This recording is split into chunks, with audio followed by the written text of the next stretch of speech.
Hello. It's sometimes thought that if we leave the EU, we'll be able to improve our animal welfare standards. The thinking is that the UK, free from the constraints of EU free trade rules, will be able to raise its animal welfare standards while at the same time protecting its farmers by banning lower welfare imports. I fear this is probably not going to happen, partly because of the WTO, but much more because, with some very honourable exceptions, at UK government and industry level, there is very little appetite for improving animal welfare. Let me give you some examples. The UK is actually leading the opposition in Europe to proposed bans on the cloning of farm animals and the use of clones and their descendants in EU food and farming. Look at our dairy industry. It's rapidly industrializing. It's taking cows off the fields and bringing them into zero grazed units where they're kept indoors all year round. Our government and our industry are opposed to proposals for mandatory labelling of meat and milk as to farming method, which would really allow consumers to make informed choices. We already have it for eggs because of EU law, but not for meat and milk. The government and industry pay lip service to the role of consumers in driving animal welfare improvements. But how can consumers play a part if they don't know how the animals were kept? 13 years after the laws came into force, we still have a proportion of UK pig farmers who break EU law that requires pigs to be given enrichment, such as straw, and that ban routine tail docking. So I don't think there's much appetite for improving welfare. And if the UK left the EU, our trade relations with the EU member states would be governed by the WTO rules, which, though less stringent than those of the EU, would still hamper UK attempts to restrict lower welfare imports. So I don't think we're going to see a lot of change within what happens in the UK. But what about what's going to happen to Europe? Are its standards going to go down once the UK leaves the EU? Because, traditionally it's thought the UK plays quite a positive part in the EU on welfare. Actually, no, I don't think EU standards are going to go down because it's a very long time since the UK was at the forefront of animal welfare initiatives in the EU. For example, a year ago, Germany, Netherlands, Denmark produced a joint declaration calling for important reforms in EU animal welfare law. The UK did not sign it. 2 weeks ago, the same three countries produced a document calling for improvements in EU law on the welfare of animals during transport. Specifically, they called for a maximum limit of 8 hours on journey to slaughter. Absolute demand for a quarter century from the animal welfare movement to restrict the length of slaughter journeys. The UK didn't sign that either. Sadly, improvements in welfare are a bit grinding to a halt in the EU, but I don't think Brexit will exacerbate this because it has been so long since the UK really was a champion of welfare in Europe.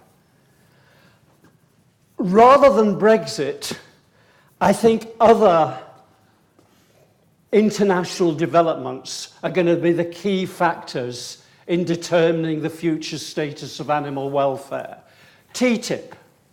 Its insistence on regulatory coherence with the US, which has almost no federal animal welfare regulations, is going to make it very hard to introduce good new animal welfare rules in the EU and UK. I mean, how do you have regulatory coherence with a country which has almost no regulations? It's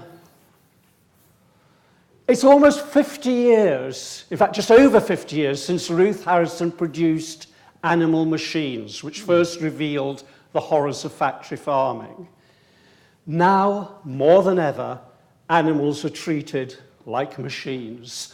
The US has just given permission for the first genetically engineered animal, farmed salmon, to enter the food chain.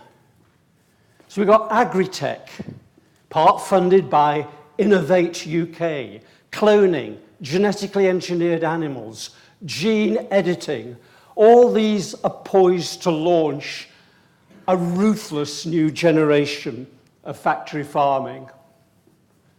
We then have the self-serving myth that we need to produce 70% more food to feed the growing world population. And if we need 70% more, of course we have to industrialize, goes the myth. We don't need to produce 70% more food or anything like that. We simply need to halve food waste in all its forms. And that includes the waste involved in feeding human edible crops to animals who then convert them very inefficiently into meat and milk. And if anybody wants detailed calculations on this, please contact me. I've got the details to back these statements up. Probably the most crucial thing of all is, are the UK and EU willing to recognize that we need a fundamental change in our food system? Changes that would bring real benefits, including to animal welfare. I mean, at the moment, we've got a food system that in some cases has a negative impact on health. Diabetes, obesity, heart disease, certain cancers. Our higher levels of meat consumption, made possible by factory farming, are among the key factors driving climate change. The research shows that at our current levels of meat consumption, it is impossible to keep below the 2-degree rise agreed in Paris. Factory farming, with its huge demand for cereals and soy as animal feed, is leading to overuse of arable land and water, deforestation, air and water pollution, and this factory farming has fueled monocultures, which with their associated fertilizers and pesticides are degrading soils and eroding biodiversity. In other words, they're undermining the very resources without which future generations will not be able to feed themselves properly. And factory farming produces low, but really low standards of animal welfare. So, are the UK and EU willing to reconsider the food system? The signs aren't good. Here in the UK, DEFRA is currently preparing its 25-year plan for food and farming, which is going to focus only on exports, productivity, competitiveness. It totally ignores public health, the environment, animal welfare. And in the EU, the European Commission quickly dropped last year its proposed communication on sustainable food policy when it realized that it was going to find it very hard to justify its reluctance to rethink EU's industrial approach to food and farming. To conclude, I think Brexit is going to play only a modest role in determining animal welfare. I think it is these other international developments which will determine whether animals are going to be treated as machines or as sentient beings, which is their status under EU law. Sentient beings meaning simply that they're capable of feeling pain and suffering, but also able, if we let them, to experience a sense of well-being. Thank you. Thank you.